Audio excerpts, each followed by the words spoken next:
It's officially been 2 years since I took delivery of my Rivian R1T, and I want to give you an update, talk about everything I've learned, and really answer the question, would I buy it again? Would I recommend it to someone else? Let's dive in. Okay, as I mentioned, I've had it for 2 years now, and I just about put 40,000 miles on it. I've done at least 4 road trips with over 1,000 miles each, and at least a dozen shorter trips to LA and back from San Diego, which is about 2 hours away.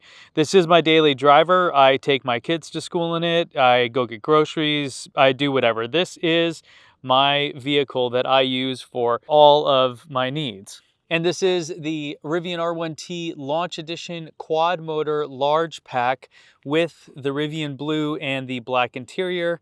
I wanted the Ocean Coast interior, but it wasn't available at the time, so I just went with the black one. So I want to take a quick look around and just show you how it's holding up from all that use of almost putting 40,000 miles on it in just 2 years. So I've definitely done some damage to the wheels here.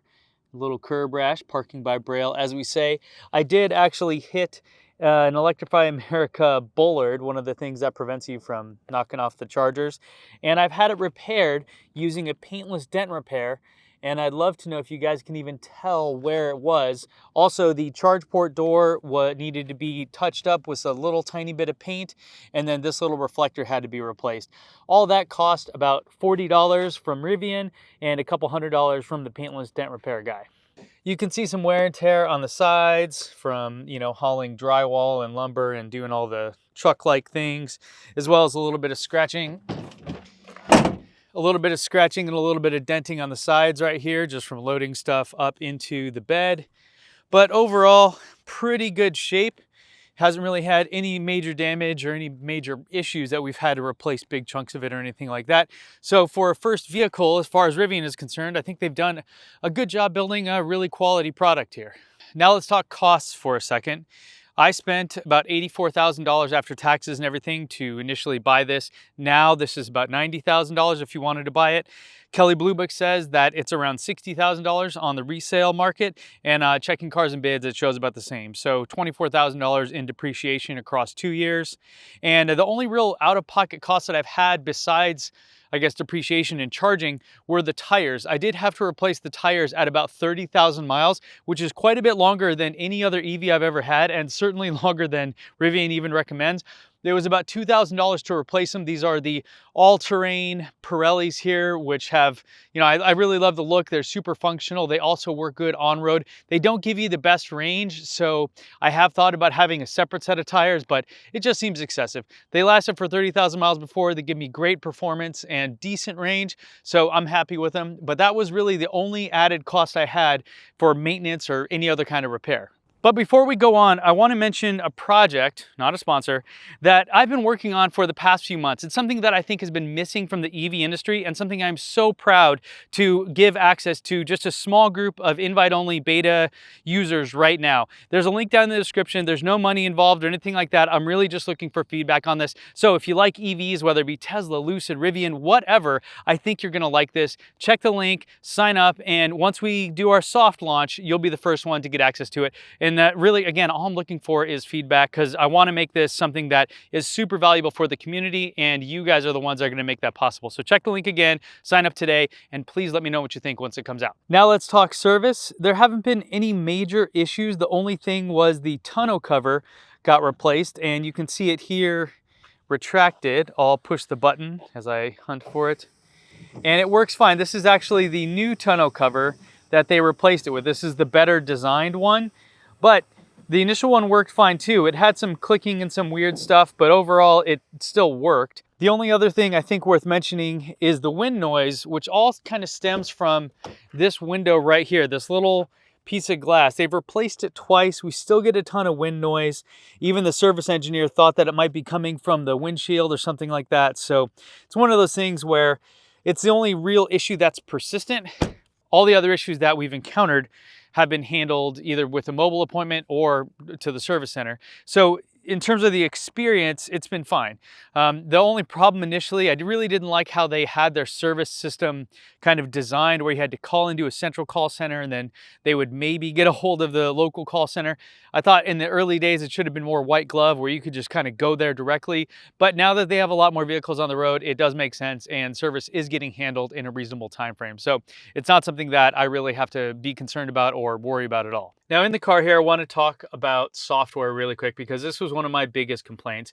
Now the software has improved rapidly and you can see the responsiveness of the screen here as well as all the charging stations, which I'll talk about in a minute. In terms of the infotainment, I still think this is where Apple CarPlay would win. You can see that it does have Spotify integration and a couple other ones. I have completely disabled the Alexa integration just because it's too clunky, and maybe it's better now, but I haven't had a chance to retry it. Let me get rid of that. And so the software is working reliably well. Navigation does actually work, whereas before it had all kinds of problems trying to take you to places that weren't there. The updates to the data that they have here, so when you're driving, you get to see all kinds of great data about your tires, the motor temperatures, all this kind of stuff. And this is actually just, I'm in off-road mode right now, so that's why it's showing you the pitch and roll. All of this is actually really, really awesome. If you don't like it, you just swipe away. So the drive modes, there have been some improvements here. There have been some new ones and some other kind of updates. But overall, really, really impressed with this. Also, they added dash cam. So now with the camera, I can see the main backup camera, the 360 camera. I also have this view here with the two side ones, which I never use. But they added the thing that I had requested, which was there's the backup camera, the bed camera. Now, the bed camera is super useful because if you have a payload in there, if you have actual stuff in the bed and maybe the tailgate is down because the bed is so small, well, with the tailgate camera, this one, it's useless because it's on the tailgate, so it's literally just facing the ground. But the bed camera lets you see what's in there. So I love that they added this. They've also added a dash cam feature, which uses all 5 cameras to record, incidents or anything else. So really in love with that. Also, this was there before, but just to mention, there is a hotspot here. And so the hotspot is one where, all the kids' tablets go on there and everything. And so it works really well. It's nice. It's just very convenient. So the software, I would say, has definitely improved, and there's just a lot more stuff they've added, and I've been really impressed with the cadence and the quality of the updates. One little thing that they've added, which I really like, is this ability to get sort of your quick controls where you can just pop open the hood or the tailgate or anything from right here. You can also do this from the app, which has been updated a lot, which is great. And I'm going to open up the charge port because I want to talk about charging real briefly. As I mentioned, here is the charge port, which is the CCS adapter where you have your J1772 on top. That's what we charge with at home. And then this is your DC inputs here for the actual fast charging. This works fairly well. I am very excited about this switching over to the NACS port, which is the same one that Tesla uses. And you can see how this is sort of modular here. See how it has actual components. I think that this might be a retrofit when all the new Rivians are coming online to the NACS port, which I believe is next year. But in the interim right now, what we're gonna do is use an adapter to be able to charge at a Tesla supercharger. And charging at a supercharger is honestly a game changer. It is going to be just so nice on these road trips that I go on, not having to really pre-plan too much or worry that when I get there, the charger isn't going to work. The charging experience outside of Tesla is not great. It's not zero. Like, you'll hear people talk about it online as if it's the worst thing ever and how I would never buy a car like that. No, I've lived with this for 2 years and I still actually don't have my official Tesla adapter, so it's fine. But it definitely takes a lot more forethought and a lot more planning, and you just have to have that resilience. So with that, I've only ever had one bad experience where we got stuck somewhere that we didn't want to be, and that was because we were relying on a network that I don't think you should rely on. So there's sort of this mantra with non-Teslas that you need to always be charging. If you're on a road trip and you're stopping somewhere for a couple hours, plug into a wall outlet if you have it. Find a slow charger if you can, like a level 2 charger. If there's a level 3 one, park there, ride your bike over or whatever. Like, make sure you're always charging. Now with the Tesla Supercharger network, which is supporting of Ford and Rivian, I'm not nearly as worried, so that's going to be a huge win. Even if it is more expensive, that's totally fine with me because it's more about the reliability. I can't tell you how many times I would be driving up the Grapevine here in California, stop at a charger, half of them are broken or just not working and you can't get them online, and then there's 5-6 people waiting for that. That is truly that nightmare experience that people are afraid of, and which is what makes them buy a Tesla. But now with the Supercharger network opening up, I think it's just kind of leveling the playing field. I don't think it'll be a big issue for Tesla owners, honestly, because the way it works, or the way I've experienced it, and I've been driving Tesla since 2016 when there were hardly any superchargers, is that in the urban centers and the cities and stuff, yes, they can get very congested. But out on road trips in the middle of nowhere, a lot of these chargers are basically sitting idle 90% of the time. You know, there's one in between Vegas and LA that I've stopped at a few times, and I think I've only ever seen one other car there, and there's 50 stalls. So it's one of those things where, you know, the superchargers that are meant for travel that are on the highways, I think are going to be fine.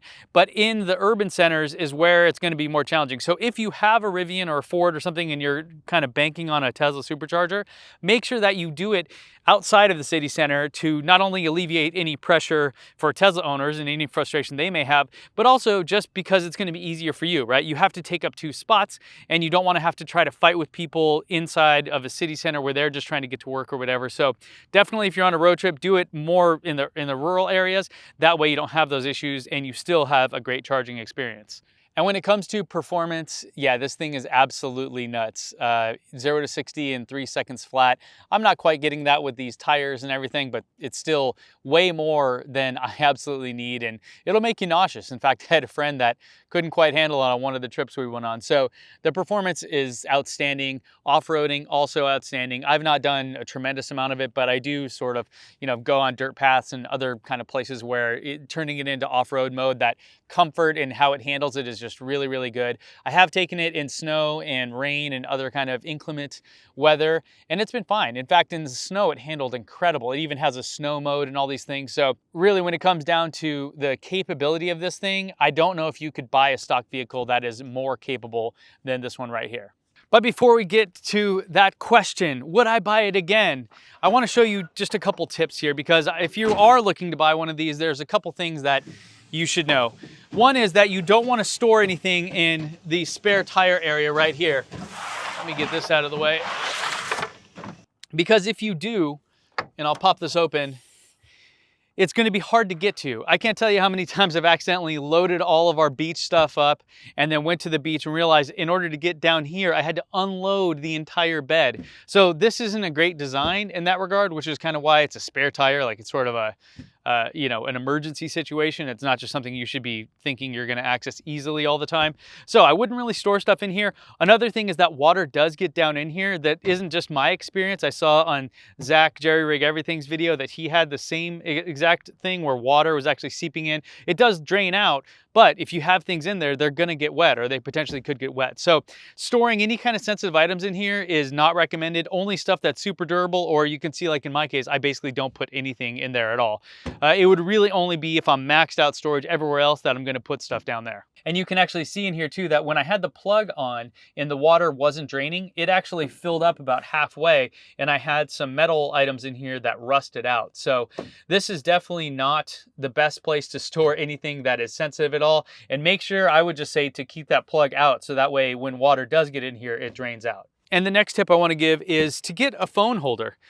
Because the navigation and everything aren't stellar, or it doesn't have all of the music streaming services or whatever you want, I bought this little Peak Design one here. It's mounted there. It's plugged into the cigarette lighter, so it's actually magnetic and charging. I'll even show you just kind of how it works here. So I get in and I just pop my phone on, bang, it works, it's charging. I can do, you know, my voice to text or anything like that, just, you know, without having to, you know, click any buttons or do anything. So I really highly recommend something like this. That way you have access to this stuff on your phone without having to try to go through the you know, UI and everything built into Rivian. And something I get asked a lot about are all the sort of gimmicky things, or the different stuff that Rivian built in here that at first blush you might think isn't that useful. So I want to run through those things now and just talk about how often I use them and whether or not I think they're actually were a good idea. Okay, first and foremost is the air compressor. So here is an air compressor built in to the vehicle, and with that you set the PSI down below and you hit play and it will inflate whatever. The cord is in the gear tunnel, and it's one of those things where I didn't think I would actually use it, but living in San Diego, what we do is we actually have an inflatable stand-up paddleboard and other kind of inflatable beach devices that we'll need, and this is super, super useful. It doesn't always work the best, so sometimes even if I'm inflating to 15 PSI, I'll bump it up to 50 so it actually gives it some pressure and then just kind of monitor it, but it definitely is a nice to have. And just below that, you see that there are these two little locking mechanisms, which has a cable that's attached to gear guard. So when the vehicle is locked, it will not come out. That has been useful when we take our bikes somewhere, and what we'll do is we'll lock them up. You know, they're still accessible in the bed, but we have that sort of bike lock on there. So if anything were to happen to that, we would get an alarm and have cameras running and all those kind of things. Sweeping around to the side of the vehicle, we have everyone's favorite thing, the gear tunnel. So the gear tunnel I thought was going to be sort of wasted space. You know, it seems like, oh, couldn't you have made the bed bigger or made the cab bigger? But no, this is actually super useful. So you can see all the stuff in there now. There's all kinds of dirt and all kinds of stuff, but we have two outlets here. This is your 12-volt cigarette lighter style, and then on the other side, a regular plug, 110 volt. But there's a doggy door that goes between it. And then in these two things is where we actually store. This is the cord for the air compressor, and on the other side is a first aid kit. So it wasn't something that I thought was really going to be that useful, but it turns out the kids love playing in here, especially in the summer. We'll go to the beach, it'll be hot out. They can kind of just pop in there, grab their iPads and cool off. They really like it. It's kind of a fun thing. Also, this seat right here is perfect height for sitting on, changing your shoes, or, you know, wiping your feet off from the sand, whatever the case may be. In my case, I use this mostly for golf. I put all my golf stuff in here, even me and my son. So 2 sets of golf clubs, shoes, all that kind of stuff. Sit here, change your shoes in the parking lot and head into the golf course. So for me, I've actually been really impressed and surprised at how much I use this and how useful it is. Because when I first saw it, I thought, yeah, there's no way. There's no way. Then everyone's favorite, the flashlight. Do I actually use the flashlight? Well, it's 1,000 lumens, as you can see. And yes, I use this quite a bit. I don't know if you can even see it on there in the daylight right now. Has several different settings, but man, it is bright. And I can't tell you how many times I go out to the driveway or out front and I need to, you know, go grab something that's in a dark area. I just pop this guy open, grab it, and we are good to go. So I love that it's in here. It's always charged, and I do use it quite often. And then the next thing is this little guy here, which is the Rivian smart speaker / light. It actually has the light that can go on right there, and it's kind of nice. It has this really cool handle. You can just kind of carry it super easy. It's pretty hefty and all that. It does have a little hook on the bottom, so if you wanted to, you could hang it up inside of a tent and make it like a lantern. It also has a USB-C port on it, so you can charge your device from it. So it's actually pretty useful. So out front, we'll be playing baseball or, you know, whatever, basketball in the front of our house, and our kids will be there, and we maybe want some music, or even we're having like a little bonfire with some friends.